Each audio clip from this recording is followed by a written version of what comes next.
대통령 탄핵 심판 선고가 늦어지는 이유, 그리고 후임 헌법재판관 임명을 둘러싼 논란에 대해 뉴스더에서 사회부 법조팀 정준영 기자와 더 짚어보겠습니다. 자, 정 기자, 우선 탄핵 선고가 이렇게 늦어지는 이유 궁금하고요. 문영배 권한대행이 재판관들 소집해서 그냥 하자, 그러면 되는 것 아닙니까? 그게 말처럼 간단하진 않습니다. 앞서 전해드렸듯이 인용 5명 대 기각 3명으로 교착 상태에 빠졌다는 설도 나오지만 아직 재판관들이 각자의 결론도 제시하지 못했다는 관측도 있습니다. 헌재 관계자가 말하길 각자 기록을 검토하다가 서로의 의견이 필요할 때 모이는 등 치고 빠지는 식으로 평의를 하고 있다고 합니다.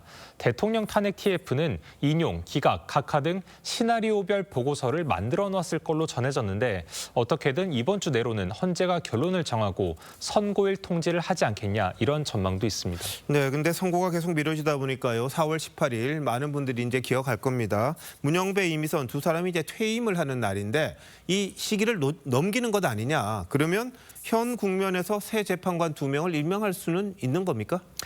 우선 선례가 있으니 살펴보면요. 박근혜 전 대통령 탄핵 심판 선고 이후 2017년 3월 29일에 당시 황교안 대통령 권한대행 국무총리가 대법원장이 지명한 이선의 후보자를 재판관으로 임명했습니다. 하지만 그 전인 1월 31일에 퇴임한 박한철 헌법재판소장의 후임은 대통령 지명 몫이라 임명하지 않았습니다. 근데 앞서 리포트를 보니까 한덕수 대행이 헌법재판관을 임명하지 못하도록 지금 법을 냈어요. 그렇다면 현행법상 임명할 수 있다. 이렇게 해석될 수 있는 것 아닙니까? 그동안 법조계에서 논란이 있었습니다. 그런데 민주당이 이번에 법안을 발의하면서 역설적으로 가능하다는 걸 보여준 게 아니냐 이런 평가도 있는 게 사실입니다.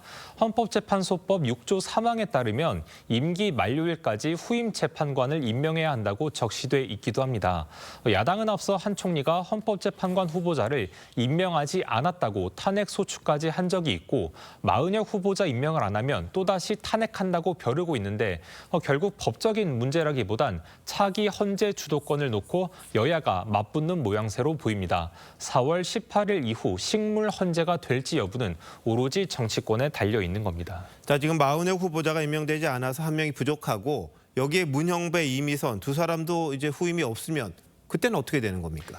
그때가 되면 윤 대통령 탄핵 심판 선고가 언제 날지 그리고 어떻게 될지 블랙홀에 빠질 가능성이 큽니다.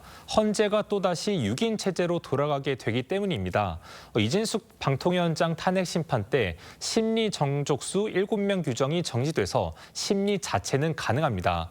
하지만 대통령 탄핵 사건을 6명의 재판관만으로 선고하면 어느 쪽으로 결론이 나든 심각한 법적, 정치적 후폭풍이 예상되기 때문에 헌재도 감행하지 못할 거란 의견이 다수입니다.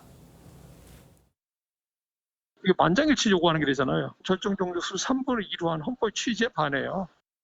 실제로 한 헌법재판관은 6인 체제에선 선고를 할 수 없다는 의견을 강하게 냈던 적이 있는 걸로 알려졌습니다. 네, 상황이 더 이상 악화되기 전에 빨리 좀 종결짓는 게 필요해 보이군요.